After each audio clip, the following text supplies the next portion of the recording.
No nine abo pepepe e ofidie mu Ghana de hye ma munyina ajo liberty adokunum yenu na chiripo enson kasa fidie so na wasugushi awutie eye kasebo asamufo na dawro ma waje bre na wasone so e de ama me na nwumre se menkenkan enfama wo no ne bre na awiaduru se misin kondwa na menkenkan e de ema enedai na me kai wo se wo kasebo ye de ebai eye nsama wuro pi ene di de ncheche ne di kan de di tie bi ana ewo se ye de esomo ewo ye nkasebo yimu ne ye kai wo se kasebo edemu a na edemu ewo abefo ntentan fidie awodo no nyina so my liberty fm na Facebook no obekọ na edem abrantia friends adb na dawromenti wapeja ediatum kama pa nti wodi ane se okwa bombode se obese na wa like wadwenkyere no so ehu hia ye pa fagu obrepam ye beje bre na yakenkan kama pa enso edi amaho na ye kai wo se wo kasebo a ye de ebai ayensema wudo pi enti ene yesi hu nkondwa ne yakenkan edi amaho na ne di ka bia ewo se oti ene se jeri ani betrem ewo atoye mantemu na madebo a efri wo eba ne se suku ba ko ewo pomu e kamia ko ese ndei gadam senti no emofra no wo nkwa ho eda san pa ye bekọ ne ye ne aban krache pani a owo ho no akobo enkomo ewon sam ye de beba na ve ye de aba besumwo na adehye bi nso a wonom wo sahwi abro ne hia aha endei wonom kasa de atudwa kire mu se e kamia ko ese chama wuntumi wase wo mo kwan ewon sam ye de beba sanso na de ye kasa no ya de se openipa de okọ se America na se United States one name sini ano wa ha akasa de nsema tudwa ewon sem ye de ba ensem pi ka we woni gide ene ama no ne se berema ye ho kwan a jede ni nyina ebeba na fe ye de aba besomo nkase boyimu na meka wo se ene de kase no dem Facebook my liberty fm my my na odi liberty fm enso atwaso kama na odi aba ama ebrepam ne beje bre na ya bomboden so akenkan ni nyina kama pa so na ye di amawo meka wo se ene dai kase boya wutie no okenkan ni a wo temenka e wo kase boyimu no eyeme Osomafo Kwame Owusu tigesie KOT ena wo temenka e wo kase boyi akenkan mu adehye moma ye ntwa ho simakuma bi mra ye ba kase bono obeti emunsem Liberty FM, the giant of the west. Alright, guy na this year share kase bono ase emfama mwe na ye share kase bono ase empenia kase ye bodam adade da nyina ya na ye bodam efrifie enti moma ye share kase no ase emfam free sahwiyo so emansini emu na ye nyina ye nimsam se ye kase no ade se aban ya otesui no oba ye ensise kwan so na no ada ene petrol watesu se hoop edi ama Ghana de sie nyina na eno achi ade ba ko eka ho ebibio enso ene se na ye kase no esanse petrol so atinti no na enwa akohia se asenti ade mpanifo ye amamra de amane nyina na wonom etete so nti ye kase beto dwa se enei asanka adwuma go no de aba betudwa akire mu se ye hwe na ve ye ntete asenti ade so ohamu chichemu edunum 15% na enam so abande yi se oba sahwi oso mansini mu ampanifo ene ahyɛnka adwumaguo no wɔn abodwa data ahyiamu abonkomo afa kwan pa ebefa so na ye kese no yatimi atete ahyentiade ebo so ede afri ho aba ohamu chichemu edu enum na enam so ema ye kese impanifo ebodwa data ewa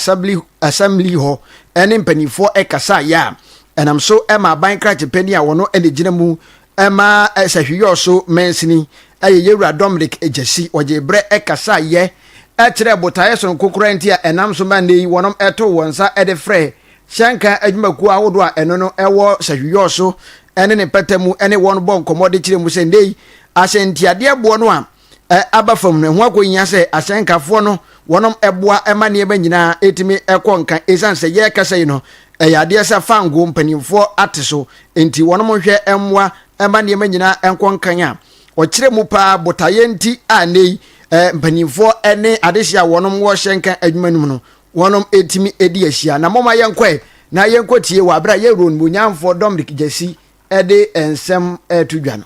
Yeah, so but the communication by from DPR to national. Na I was say baby mo branch will be answer no. You know mo isia na your kwadwen krom. Say na two more in na no. Then abasa yate so a I was in isia na ye hwe nte so a bitimi e dia ma. Say be ya manfo na mo foka no so mo ho de han. Say we de no mo sia ye na ayasondwe ayefe. Nyina ate ho ase 15% no aye dwuma. That is the lorry first no areas ni nyina from how to come say first no yate so baby ni yate so you so municipality mu nyina edienso no yes asese no ma na yefe na fa da nye you so nko asan so esan say the whole municipality ni no asan so boa ko asafo ye bigger communities nyina first no ahwe na yate ho ase yes asese no 15% no eye adwuma na yewra won wonyafo Dominic Jesi etwa ne nsem so bio na wode tudwa akire mu se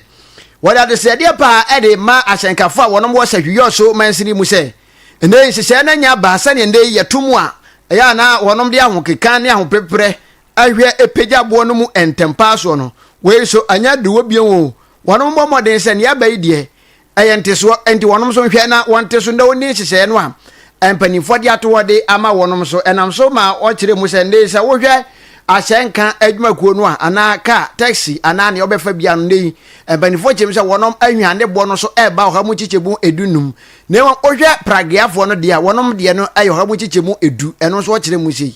enti yebesre drivers nyina emboa se de mpanyefo no nyina di anim aba momba mo secretary ka ho vice chairman ka ho station master mo nyina ba ye sanso na ne paragraph nyina nso aya no kora mo so mo de no amate so 10% esa say communication mo so efi mo mother union aya wo national e ba ye enti yaboa ma sanse de nyina nso aya kama yatete so a ebeboa ye manfo no enti yesre omo a mo fo kai mo fo paragraph ne nyina nyam ya do ma fi o kira kono sanse de no ebehwe se mo de be ye adwuma na amame ya ate ase se ombe stickers first nyina no beba so na omde abo pragia ne cars nyina na obi ofoka bia no hu sesei meko ha no ma first na mituasie be ne se neti atimi aboa ani ya woti ye aya ban krache pani a wogira mu adema adehia wonom awo sahwiyo so mansini mu monyafo Dominic Jesi ana wonne dai inhyamudi a wonom ene ahyenka adwumaku awodo a ewo sahwiyo so ene ne mpatamu wonom edi ahia no ewo ana yewrei eje bre ne samtwerefo bo nkomo a o kyerɛkyerɛ ensama wudo mu sei ede kyerɛ yen na wo ne nsam no achi enam so ama ne ye ne opani pa wono se oba sahwiyo so ene ne patamu a ahyenka adwumaku a yefrɛ won se Ghana Private Road Transport Union GPRTU wono ene won twotworofo pedin ayowura yefrɛ se Patrick Kwenu yene no ebo nkomo ana yewra Patrick Kwenu ede etu dwa asebo ede etu dwa se eyade pa se ohwe nhyehyɛ ya aban no ne mpanifo de aba se ahyenka anase hyenkatua anahyenka sika no wonom apagya mu no eyade se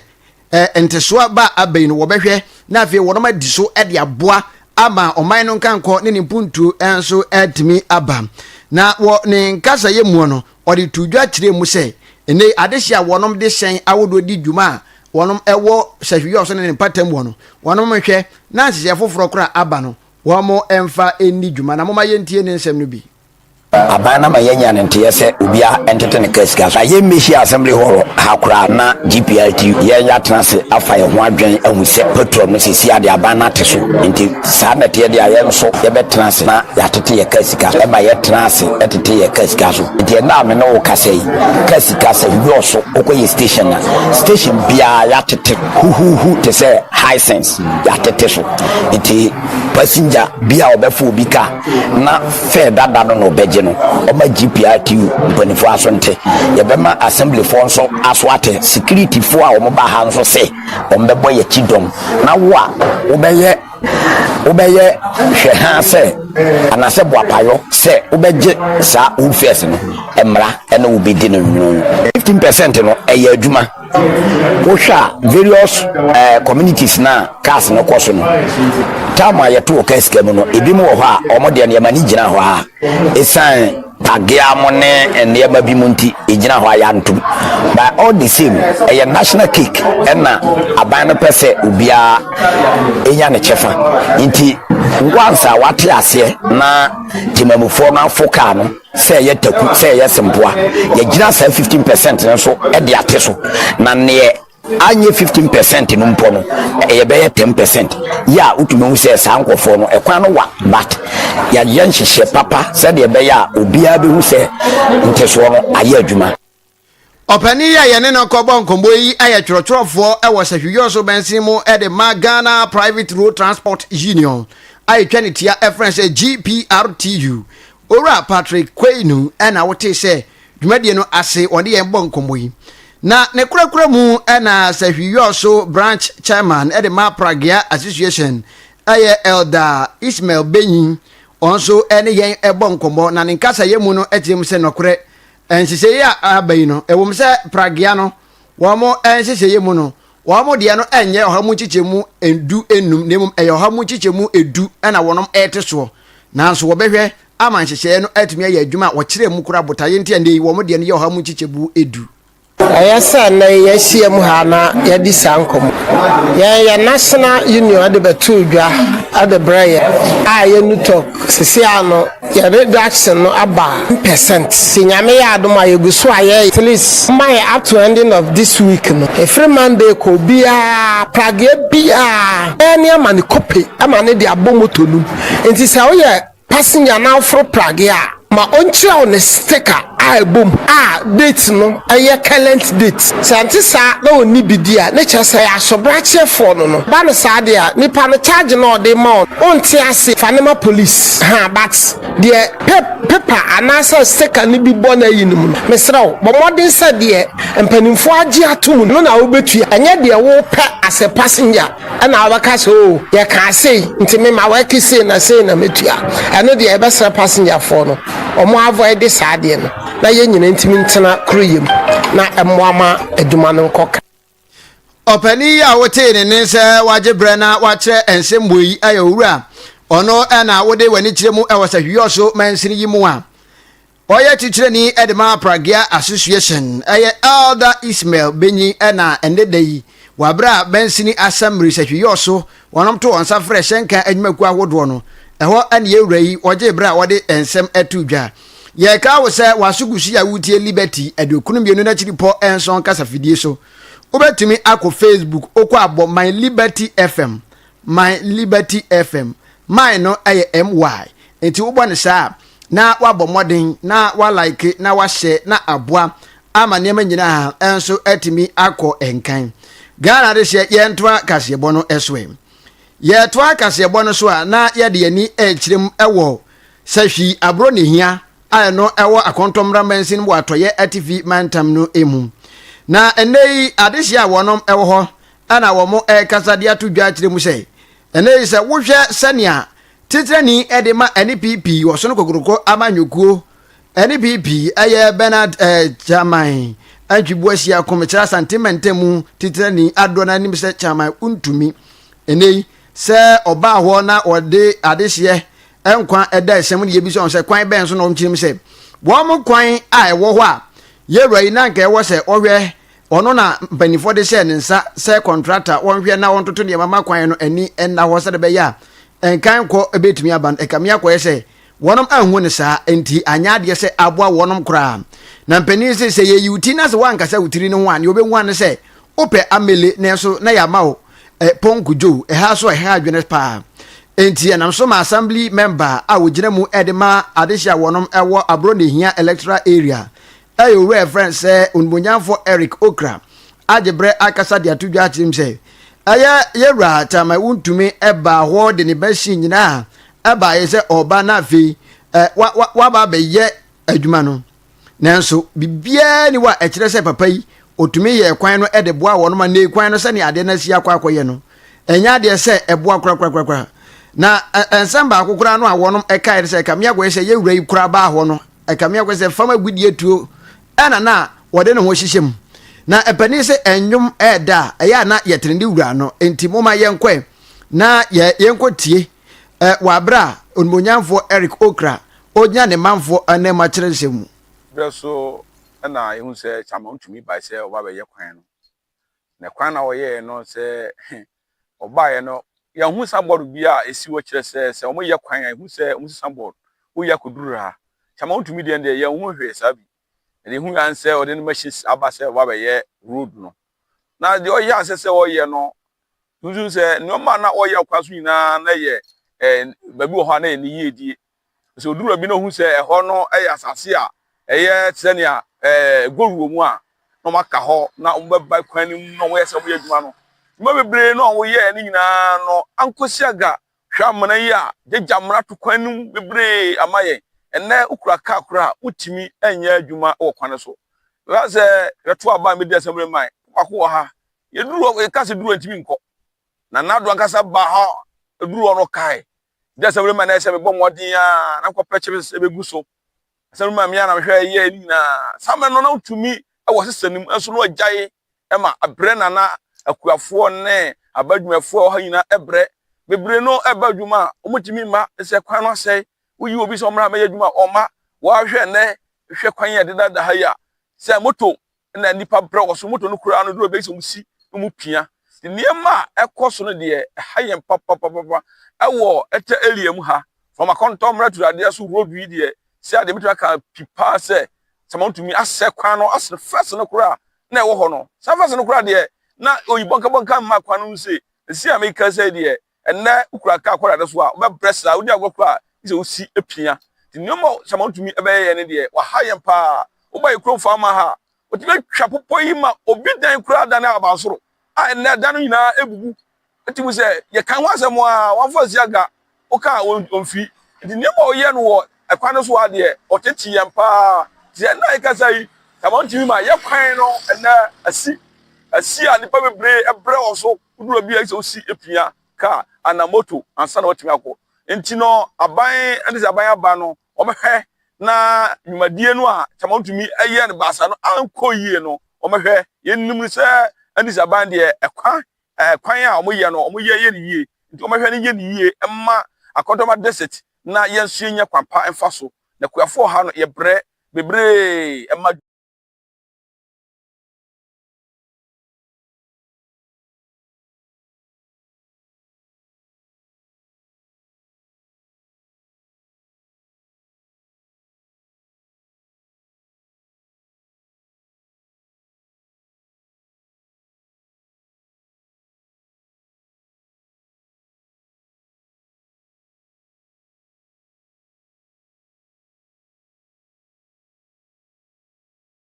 afo bebre afira de so eba se ombaba djuma no du mande kura wotim madjuma to ma bebre essay je sra ban se obehwe na wahwe ampi na DC no makabom no maye no manyina mana kama amaye eda aban office no ebi a chese aban na maniska wose wode ye kwan ba de kwan se de hu yen obi na etwa ntro wa wode wani ehu bi wo cameras ni betimi akwan amu amu se kwan na yenye kwan nti ba bi o yeduru ye no enie Siska woche yene sere o ka san ko bewie kwano within 13 months abedu sa abere ya yenye no ana odi wani ho nte kwano ye ba bia kodo ni so egosu tutuye du kwano ba bia moto kwese usi na ye kukuru moto no de atra kwano anya sa wontimi enko ti brede ye bre wo kwano de da nyina na ye bre ba se machine we fa so tutu ba bi ni podi ama na nche no ne bia ye de ama ke besra ban wa ba no wo renka tem na de witimi ya boa ye se na be ya buru ni hia yɛhyɛ ho bɛtɔ ne mu kwan deɛ yɛbrɛ wɔ ho paa sɛ kwan no ama wotumi ba yɛrɔ ntumi anyɛ kwan no because cement kura no ɔyɛ sɛ ɔmo use for the ayi na ɔmo yɛ covid no saa cement no most na ɛtɔn bi ɛno no kwan no nti na ɛnim sɛ bi a ɔmo hyɛ sɛ within 1 year time no ɔmo bɛyɛ kwan no right but atwɛn saa kwan no mbɛ bi nti now no a ɔnabɔ payos aba ne the president of Ghana John Dramani Mama Abadie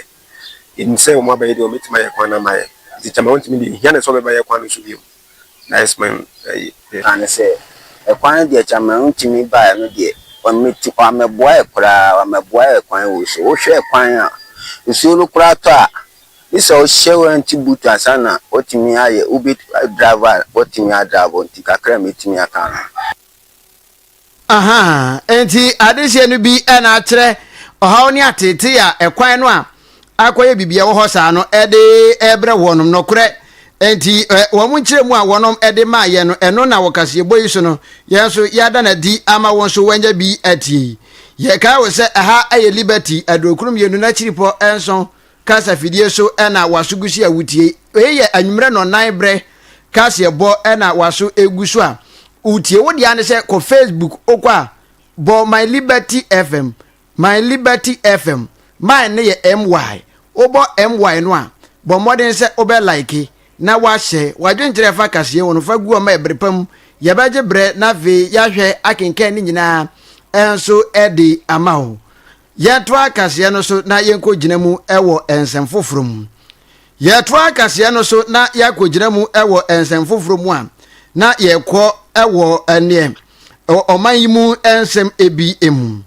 na maame ande yi oba ye na obedi ni juma ede boa ye ma oman Ghana ekɔ nkan na ve obesi United States anamu se anamsini ewo oman yi mu a ye kasa ode ni juma di a obedi ye nyina no eba na wie ye esansempani abube bi di ato se be ma wo hoi no obeye bi nanso wameye ni nyina enti na fam de bi a obeye ye no ade se waba beye ede aboa amane ma nyina enso etimi akonkan enti na enwa ko nya se ode ni dwumadi a obedi ye nyina no etumi ekɔ awiye se de be ya ebeboa ama obi foforo nso aba betoa so amane ma nyina enso etimi akoyi na maame ya ye kana semi no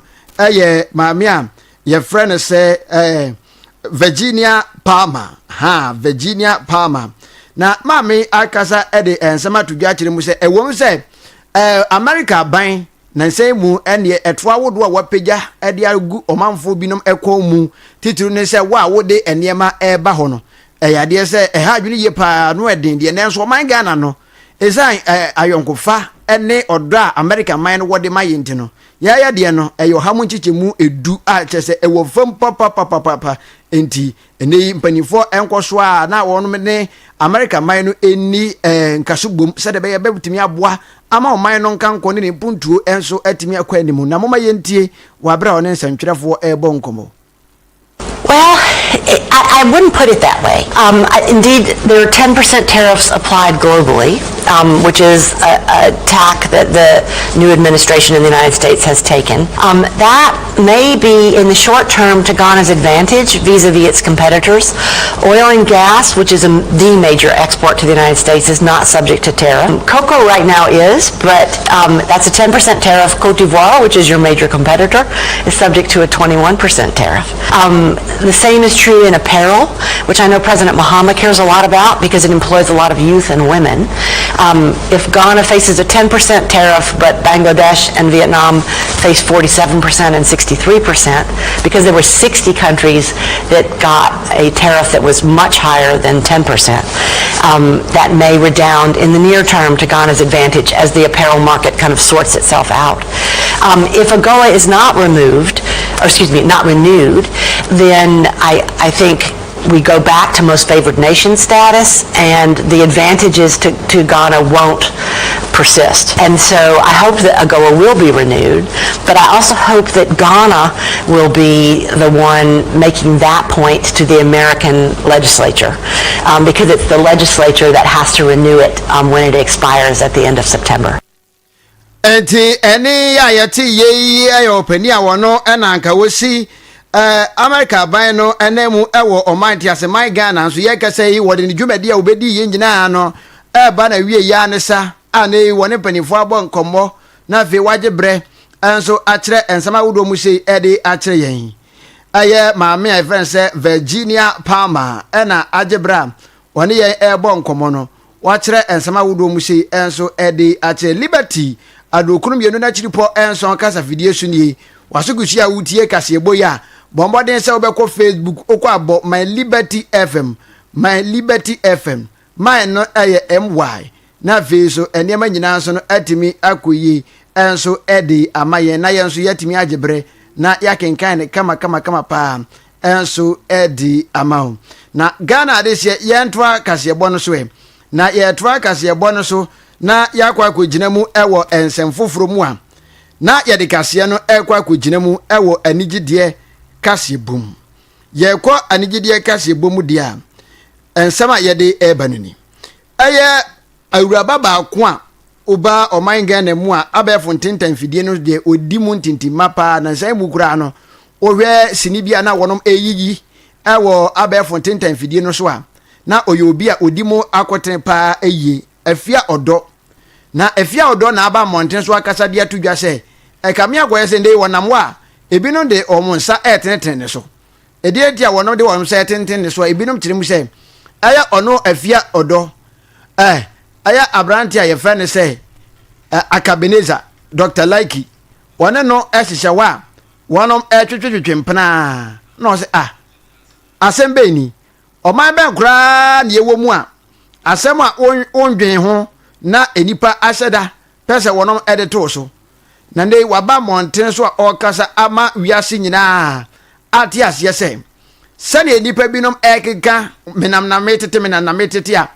wode ensem etoto ne so se wono afia odo ene akabeneza etwempena no eyade se emwa krakrakrakrakrakrakra se kobasa nso a na oka magana adehye nso ati ase se nokre bia enim enti wonom eteza ansem bia womo embongu serebe ya ebeboa ama niema nyina nso atimi akoyia eno eho ensem ena yede eto wanim enedai ewo yen kase boyi emu yentwa kase no so na yenwie ewo amanone ensem na yetwa kase bo no so ewo amanone ensem a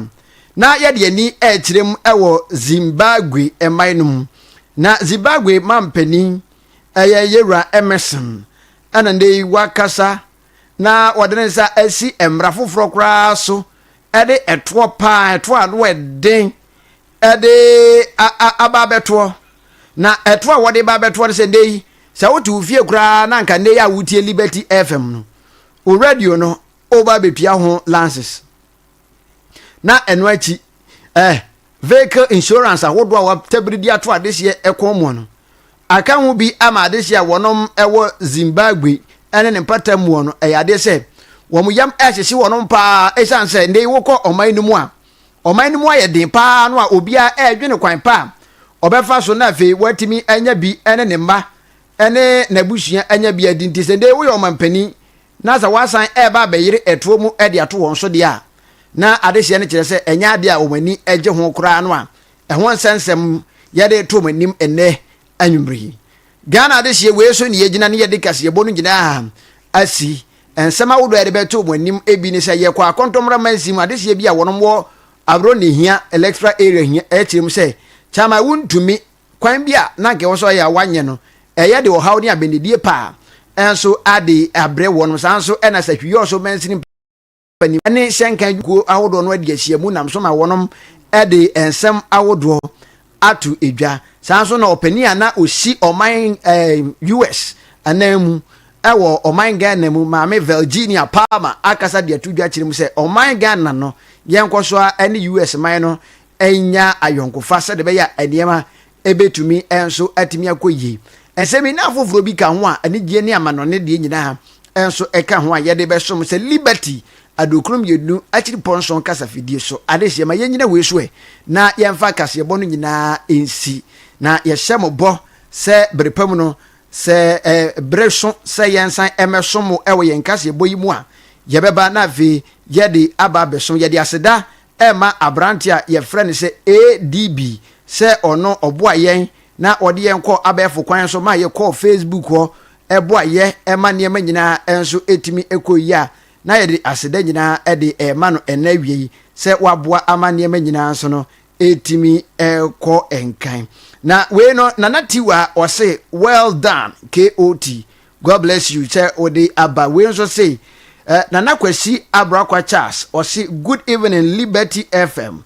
the news is airborne at Tepa. KOT, you are doing a great job, keep it up. And where information is been more and on Facebook by bidid was Osomafo Kwame Owusu tigesie KOT and what timing can I say my money tia or Jimmy Anyado.